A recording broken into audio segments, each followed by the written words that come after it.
প্রকৃতির কোল থেকে পাওয়া এক বিশাল সেপ্তুত গাছের খোসা খুব যত্নে তোলা হয়।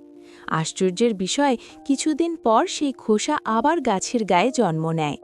তাজা সবুজ খোসাগুলো কাটা হয় ছোট টুকরো করে, ওপরের পাতলা অংশ আলাদা করা হয় আর নিচের আঁশযুক্ত অংশ লেবুর গুঁড়ো আর পানির সঙ্গে মিশিয়ে রেখে দেওয়া হয় 2 মাস। এই সময়ে আঁশ নরম হয়, তিক্ততা দূর হয়।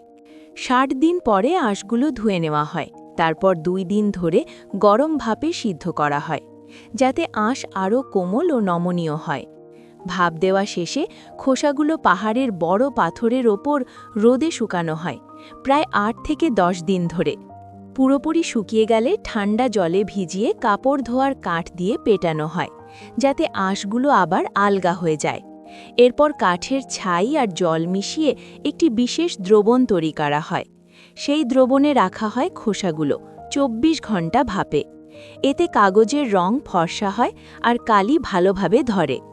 সব শেষে ঐতিহ্যবাহী পাহাড়ি যন্ত্র ডেঙে খোসাগুলো পিষে নেওয়া হয়।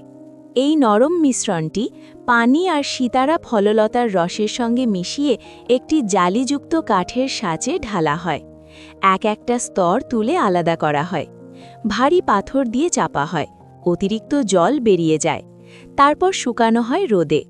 এভাবেই তৈরি হয় প্রাকৃতিক, হাতে বানানো অমূল্য কাগজ, যার প্রতিটি পাতায় মিশে আছে প্রকৃতির ছোঁয়া আর আমাদের পরিশ্রমের ভালোবাসা। আপনি যদি এই ভিডিওটিকে একটি লাইক দেন, তবে আমরা এই কাগজ 100টি গ্রামের দরিদ্র শিশুদের মধ্যে বিলিয়ে দেব, যেন তারা নতুন করে পড়ার সুযোগ পায়। আপনার এক লাইকেই তাদের জীবনে আলো জ্বলে উঠুক।